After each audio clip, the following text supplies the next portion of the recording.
That was a really delayed. Hi, guys. That was a really delayed smile. If you're watching the YouTube, I was focusing on too many things at once. What's the vibe this week? It is Take a Breath. The title came to me. I have so much to talk about today. We'll try and keep it concise, which is kind of the energy we're in right now. But what's the vibe? Take a breath. We are out of that eclipse portal. That was a doozy, wasn't it? That hung around for a while. I know I mentioned that in Monday's app, but just energy checking, that was intense, especially if you're Virgo heavy, Pisces heavy, Gemini heavy, and or Sagittarius heavy chart. We got worked. So thoughts and prayers, but it feels like the fog is definitely lifting. And yeah, we're still in Mercury retrograde, but it doesn't feel, I don't know, sometimes Mercury retrograde can feel really chaotic. I feel like Mercury likes to retrograde in water signs, and all of our Mercury retrogrades this year are in water signs, and water as an element is definitely an ally for us. If you live anywhere in Australia, a majority of us have experienced a downpouring of rain, which I don't think was cloud seed induced, maybe, but I feel like that has actually been a really welcome reset from nature, the cleansing waters, it feels like the 2 week portal of the eclipse and even the shadow of the second eclipse, which was all last week, was really dense and heavy and emotionally, really, the word is like disjointing. Like we felt disjointed in a lot of ways. And the rain, the downpour came, at least where I live, over the weekend. And we kind of started the week in this rainy, grey energy. And I woke up yesterday morning, Monday being the start of the week. And I know we're at midweek now, but to start the week in a clean energy that wasn't eclipse portal, firstly. And secondly, rain and this water energy of just like clean slate. Let's clean slate it. That's where this take a breath is coming. It's like, oh, we can actually breathe out. It's like we've been holding our breath and pushing through and persevering and just getting on with it because we have to and we have no other choice. And this is a week that we're coming up for air.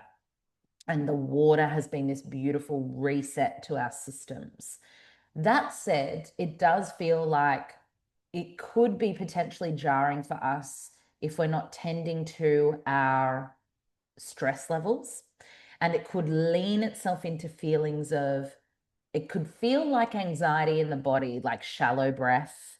The breath, as you can see, is a very big theme for us energetically this week. So, shallow breathing, sighing more than usual, yawning more than usual. Actually, our body is trying to catch our breath. It's like we've run a really, really big race, and now we're at the finish line going, oh, okay, we made it through. Oh, okay, I need to recharge. Like it's that energy. And if we don't take this kind of next week or so seriously in terms of our stress levels and what they need from us right now, running in that excess cortisol and adrenaline and actually doing what we know we need to do to catch our breath and to look after our stress, the stress in our bodies, then it could actually do more harm than good in the coming weeks. And I can foresee potential for like some crashing and burning when it comes to burnout. So the vibe check this week is yes, our heads are above water. Yes, things are starting to feel lighter. We are still in a Mercury retrograde window, which is in Pisces, which is asking us to still go slow. The veil is still thin when it comes to intuitive download. And so it may be nice to sit with your body in the coming week and ask your body, what do you need from me? And the first thing that comes without question, trust that. Like literally do that off the back of this episode. Hand on heart, hand on belly. What do you need from me? And listen. Your heart will tell you, your intuition will tell you, and particularly pertaining to the physical body.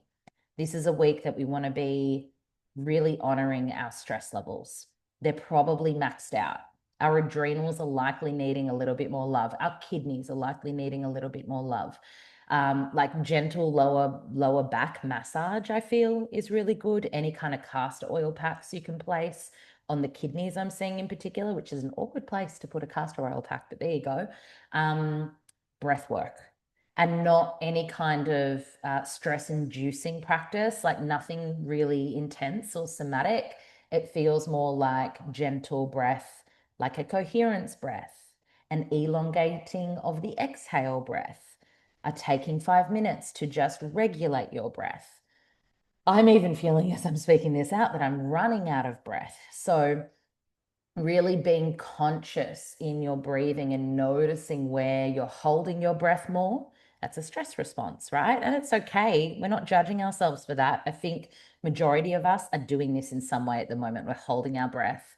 And it's kind of like the collective breath hold as well, where collectively we're holding our breath because what's going to happen? Are we on the verge of some mass world war? Are we on the verge of like there's so much that's unexpected right now. And of course, but as a byproduct of that, if we feel unsafe, our nervous systems are going to destabilize. We're going to hold our breath more because we are in this kind of anxious waiting period.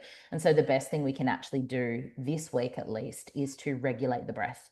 It's like, okay, take a breath, breathe through the nose, out through the mouth, elongate the exhale, coherence breath. If you don't know what I'm talking about, I write all about this in Say Yes to You. It's coming up to a year to that book, by the way. Yay. So there's lots of practices in there to help you with that breath regulation.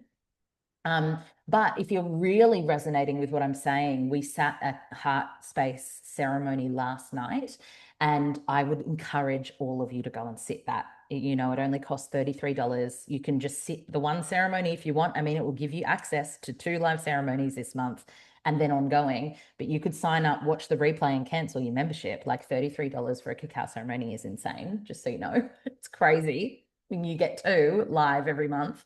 But this isn't to plug the heart space. It kind of is. But last night's ceremony was exactly about this. It was wringing out the energetic sponge of everything we've been trying to digest and carry from this eclipse portal. And I know because I mean, I did facilitate the journey last night, but there were about 20 of us on the call, and we all left feeling so much better for it. So this really is a window of carving out. It doesn't have to be the heart space ceremony. It can be your own ceremonial practice, but some sort of practice where you are wringing out the energy of the last few weeks and coming back into your body and back into the breath. That feels like the vibe check this week.